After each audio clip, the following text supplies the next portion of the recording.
Hey guys, welcome to episode 12 of Omnifactory. Last time we set up production of black steel, black bronze, luminescence, and we also set up microversium, which is being produced in this blast furnace here.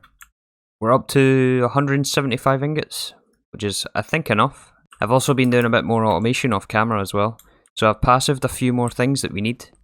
Here we have pulsating iron, pulsating crystals, quantum flux, conductive iron ingots, brass ingots, and red alloy ingots. It's more or less just the same sort of setup I've got over this side for passive ingots. The outside items are just supplied by interface, and then they're item filtered into here, put into the controller slave, and then it's all seen by the storage bus on this drawer controller here. I've also added another processing array, which is the alloy smelter. This doesn't have many recipes, but these alloy smelters are pretty slow, so I just decided to go with HV, and I've got 8 of them here.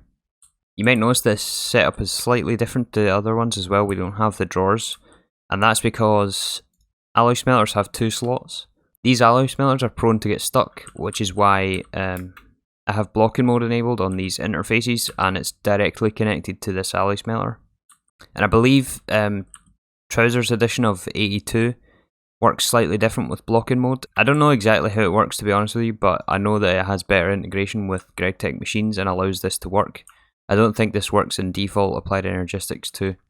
But yeah, because of that I had to duplicate recipes 4 times, so we have 4 different interfaces, and then robot arms on these faces here to import the items, then item conduits to pull the finished item back out and put it into the interface to complete the craft. I also added another row of machines here for nether quartz. We need this for our microminers, so I just piggybacked off this system here. We're getting cobblestone supplied by a cobblestone generator back there. It's going into 2 macerators, a furnace, and electrolyzer, and that gives us quartz just passively. So it's all connected to the same drawer network. Apart from that though, I don't think I added much else. There seems to be an issue with this blocking up this distillation tower, so I'm gonna have to do something about that.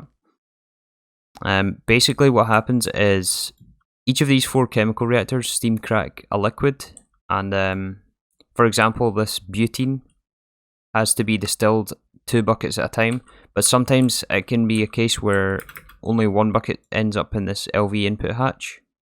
This distillation tower gets stuck, and then it can't make any more butene, which is the outputs on one of these, so it can't get any more steam cracked butene, and so the system deadlocks and I have to manually unblock it. I'm not sure exactly how to fix that, or what the best way to fix that is. I also noticed I'm way overproducing hydrochloric acid. There's a few of these steel drums that are just full, and so yeah, for example, this chemical reactor here is just locked because it has too much hydrochloric. I don't know if I should be trashing that or not. It might be worth just trashing it for now. But we don't need these systems running 100% anyway, so I think it'll be fine. Another thing I noticed is also when all of these machines are running, we are using maximum power draw from the dynamos. I think we have to upgrade those first. Also, our ratios here on DML isn't ideal. We're bleeding shulker matter in order to make diamonds. We don't have enough production, so I'm going to have to swap out some of these for more shulker and also more enderman, because we don't have enough enderman. Oh, and I also added this thermal data model. This is going to be useful later on, or pretty soon actually, for these blitz rods. And we're going to be using this for mana dust, for mana infused metal. It's one of the next steps in the quests actually, in the mid game. Yeah, all of this side over here gets us to mana dust, primal mana. So yeah, let's first upgrade our dynamos. I think I'll add 4 more for now. I'm missing a couple of recipes. Okay, I added some more recipes. Now can we get 4? Yes, nice. And we'll also need some more fuel catalyzers as well. Oh no, we won't. It's 5 each, isn't it? Yeah, pretty soon here we're going to have to rebuild our polymer clay setup in order to run more simulation chambers to keep up with all this power generation here. And also I noticed we're not getting enough endermen either, so something's going to have to be done about that, but I kind of want to wait till EV tier to do that. I don't really want to build it at HV. So yeah, there's some more dynamos. We'll need to augment those. Oh, I forgot the conversion kits as well. I also added these machines over here. So we have a Rotor Machine, It's just a fluid extractor. This melts the ingots and then puts it into a fluid solidifier with the rotor mold. I also added a polarizer here for just on-demand crafts, and a cluster mill, and I think this was here before this assembly machine. So yeah, those upgrade kits should be just about finished. Yeah, the gears take quite a while.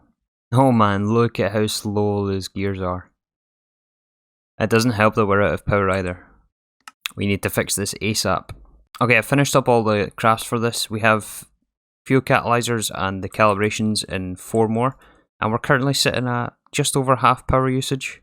It's not going to do long term, but hopefully short term it should be fine as a quick fix.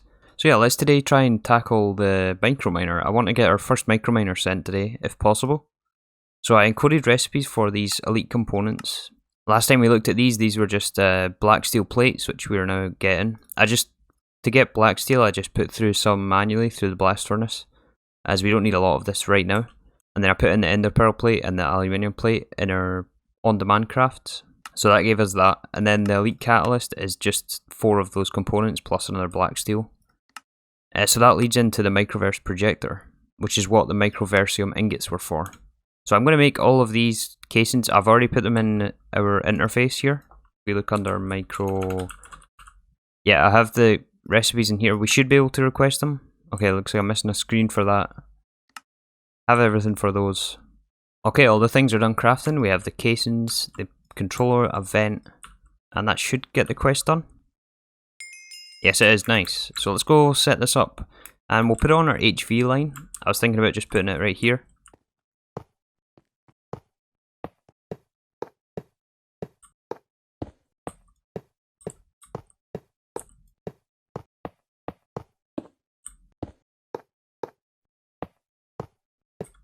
And done, formed. We have our small microverse projector at HV. So now let's hook this up. So if we look at the uses for this microverse mission, we're going to need 4 inputs. So one is a liquid, which is rocket fuel. I'm going to use a fluid interface for that. I'll put that next to the fluid input hatch. Then we're going to need item inputs. So the way I want to handle these microminers is be able to request them through the ME system. So for that we're going to use like a dummy item. So I've just picked this X-stone tile. We're going to call it microminer tier 1. Actually no, tier 1 microminer. I want it the other way around. Like that. Then we're going to put in this recipe into JEI, and we're going to make it equal this item. Then at our projector we're going to put in a fluid of rocket fuel in our interface terminal. Or sorry, our fluid interface. I'm going to put an export bus on the interface, the regular interface. A level emitter pointing towards the export bus. Then we're going to put a crafting card inside our level emitter. So this is going to emit redstone while the item is crafting. So when we request this level emitter will emit a redstone signal to this export bus. And we're going to have a redstone card here with active with signal for this item. Alright, so I've also hooked up an interface to the output bus there, so all the outputs of this microminer will get sent here. And then I've put the pattern inside our microverse projector for the tier 1 microminer item. So now what this will do is it will cycle this item in and out of the ME interface each time a crafting request finishes. And this will self-clear it on the interface terminal as well. So if we go and order a microminer, it should send a mission. So if we search for microminer in here, it'll give us this X-tones tile. If we request one of those, it will craft the steel-plated microminer, or basically all of the inputs. Which it does. If we go and look at our microverse projector, it should start running anytime now. As soon as it receives the inputs. Yep, so now this is processing. And once it does, the outputs will be put in the output bus. And we should see a bunch of salt ore, dilithium, moon turf, uraninite, basically all of these ores should end up in our system. If you go and check our terminal now, we should see all of those ores. And the craft should have finished. No, why not? Okay, we did get the ores, so the microminer did successfully complete its mission, but the crafting task did not finish. Why is that? I'm actually not sure why that happened. Let's just try it again and see what happens. So we request the item. Once all the components are crafted, it will start our projector, which it does. Oh, you know what it'll be? It's because the ME system doesn't have any of these to cycle in and out. So maybe I think what happens is if I put this inside, it should. Yeah, that's exactly what it was. So because I never had any of these items in the ME system, it couldn't cycle them in and out and complete the craft. So let's try this one more time. Let's just order a stack. See what we're missing. We're missing some conductive iron energy conduits. Let's actually just set up a recipe for that. Okay, so I put in the recipe for the conduit and sent 16.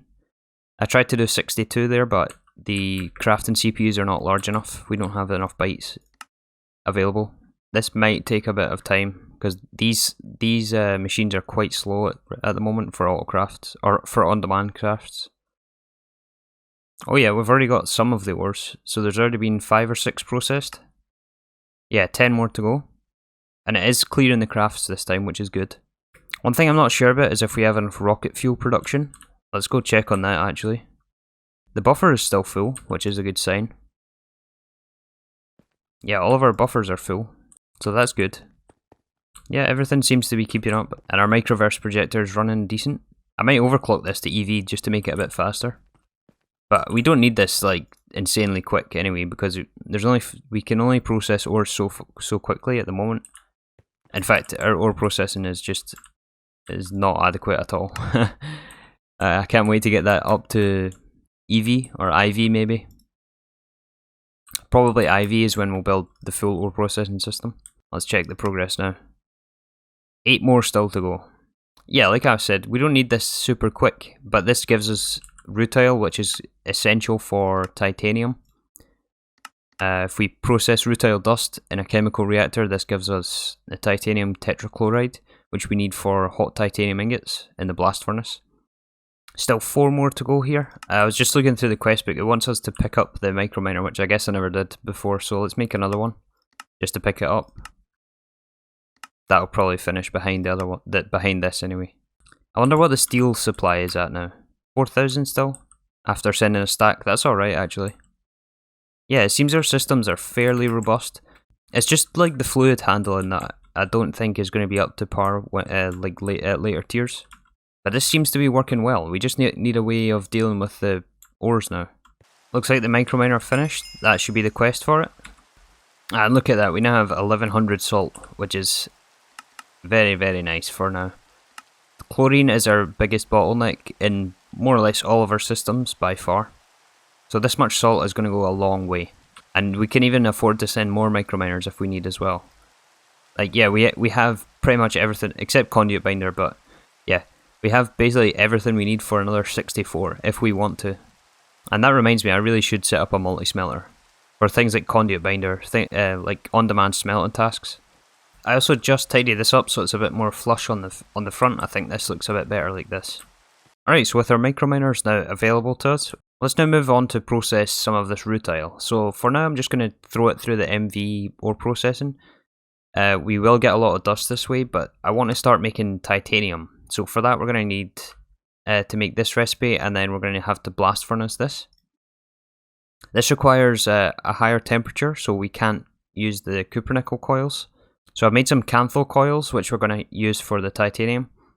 And I'm going to repurpose the coils on this for a multi-smelter. So let's first set up the multi-smelter. This is way long overdue. Missing a nailed copper cable. That should be easy enough to fix. We'll just add a recipe for that. Okay, this is waiting on circuits. I ordered like a bunch of circuits that our assembler's going to be tied up for a bit. We're also going to need some heat-proof casings as well. So I'll order, I don't know, 30 of those.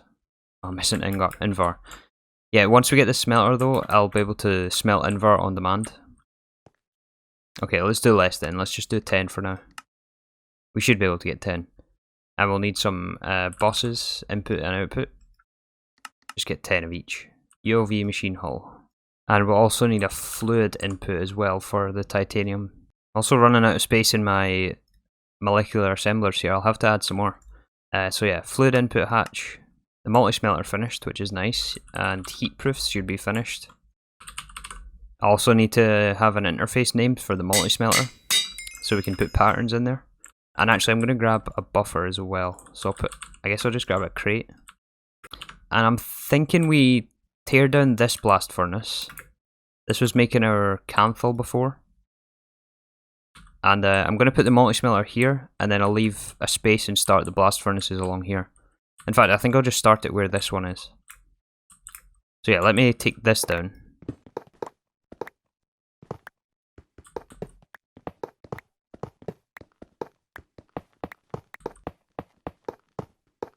And then we'll put our multi-smelter in the centre of this. This is a slightly different multi-block, it's only got one layer of coil. So it's a bit cheaper in that regard, but let's also just run this at HV, I guess. We could do EV, or is it EV or IV? EV, I think, but I'm just going to do HV right now. This multi-smelter is super quick from what I've seen. So run our coils round. And then we'll do input and output on the top like usual. Rotate the buses. We'll put the crate as a buffer on the input. And then I'll put a interface on top of that. Actually, to make it easier, let's swap the input and outputs on this. Since the ME cable is going to come from this side. Oh, I just broke that interface. I'll need to rename that. So we'll run our ME conduit up to the interface. This is the named one, so we'll put our patterns in here. And then all we have to do is hook up the output. And that's our multi-smelter setup. Actually, let's test it just to make sure it works. So what do I want first? Conduit binder? That's something I want to smelt. I guess we'll do it 64 at a time. Put it in the multi-smelter interface, and then we'll request conduit binder. Let's just say 1000. We're going to use this eventually. And we'll see how fast this crafts. Oh yeah, look at that. We're basically bottlenecked by the molecular assemblers. Yeah, look how fast that's smelting, that's really good. And we can overclock this further if we need more speed. Alright, nice. So now let's set up our blast furnaces for titanium. There's a quest actually for blast furnaces. Alright, more building. I don't know how many of these exactly I'm going to have. I just know there's going to be quite a few. I noticed a lot of recipes now take blast furnaces rather than just regular smelting, now that we have most of the basics. And we won't be able to fill all these slots right now, but let's just set them up just so that we have them. Or just so that they're laid out, basically. And this one's going to be canthal this time. So the setup for this blast furnace, we're going to have rutile dust coming in here. I actually forgot to pick it up. Again. We're going to have fluid inputs here for titanium tetrachloride. We're still yet to set that up, but this will be in here. And I will set filters for this just in case. Then we'll set our output again on blue, just back into the interface. Set the input bus for rutile dust. And this should be set up now once we get our titanium tetrachloride set up. I'll put machine controllers on these just before I forget. There, so next let's set up our titanium tetrachloride production. I'm also going to replace our input bus on the multi-smelter with a HV input bus, just so we can have more slots on the inputs, because I think this can smelt more than one item at a time. And I'm also going to put extract speeds on the outputs as well, just because this is so quick. Alright, so now that we have the blast furnace, let's start setting up the titanium tetrachloride production. I also added one for nichrome as well, so we're getting, that is going to be the next tier of ingot for the next tier coil, so that is cooking up in this one. Let's set up our titanium tetrachloride production here. So if we look at this recipe, it requires chlorine, carbon and rutile. However, we don't actually need a supply of chlorine. This is a closed loop system, so titanium tetrachloride you get magnesium chloride dust back. You get 6 dust, and it takes 3 dust in order to make the titanium tetrachloride. So the excess of this is going to be electrolyzed into chlorine, and this gives you the 2 buckets back. So you really only need enough chlorine to get this started, and then you get enough for it. The only input for this system is going to be rutile dust actually. The carbon we can get back if we electrolyze the carbon monoxide, and that gives us carbon and a byproduct of oxygen. So the only inputs to this is rutile dust, which is really nice actually. This it simplifies it a lot, and it means we don't need to have even more chlorine that we already are short on. So yeah, I'm a bit tight for space here. I did move the multi-smelter over one block. I might have to move it over one more. But we'll start with a chemical reactor with an interface to supply rutile. So we'll filter this for rutile. We're then going to electrolyze the carbon monoxide for more carbon, and then the carbon will get sent back into here. So we can add carbon dust to our filter, extract on brown. The oxygen we'll store in a tank, and then I think we'll probably just trash the excess. Let me get a trash can. Oh, looks like we're out of iron ingots. This is not a good sign. I may have turned it all into other materials, and I'm not running the zombie data model either. Whoops. Let's swap this out for something. Blaze, we don't need blaze right now. We need zombie. I never thought I'd run out of iron, but yeah, here we are. And just to check, yeah, we're out of zombie pristines. Yeah, we have to do something about that DML soon.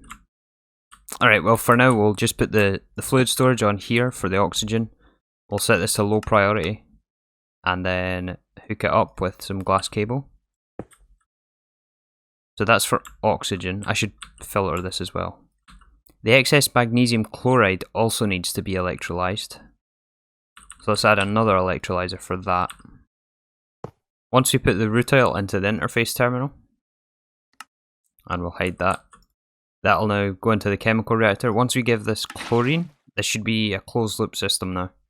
So let's just double check. This will give us carbon monoxide and titanium tetrachloride. The titanium we want to put straight into our blast furnace, so I think what I'm going to do actually is move this fluid input to the bottom, and we can just pipe it straight in, and then we'll run fluid conduit down,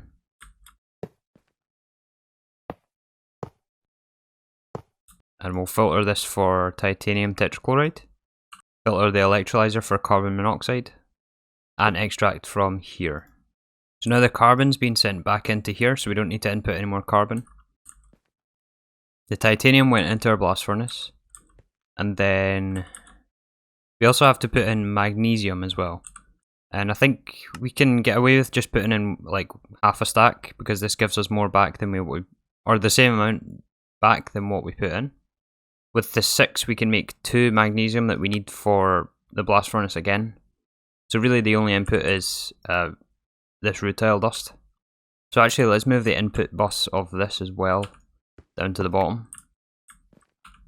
You can put it here. It also means we don't need this fluid interface up here. We're also going to have to swap this output bus for a LV one at least, because this gives 2 outputs. We'll then have to filter the insert up back to the ME system for hot titanium, because we want the magnesium to go back down to get electrolyzed. So if we run the conduit like that, and then we can input into this electrolyzer, filter that for magnesium chloride, and that will output magnesium, which we want to put back into this chemical reactor. No, that will give us magnesium back, which we want to put back into this input bus. So we can just extract on brown. Once we kickstart this once by putting magnesium in the blast furnace, this should now be closed loop with only rutile as an input. Actually, we'll have to hook this up as well. Not like that.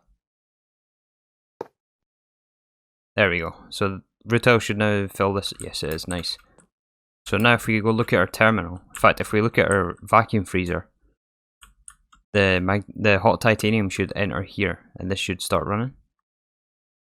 Nice. And then check our terminal, and we have titanium. Let's set our level emitter as well to, I don't know, 5,000. Sure. I mean, we need a lot of titanium eventually. Hook this back up, and this should now constantly start running.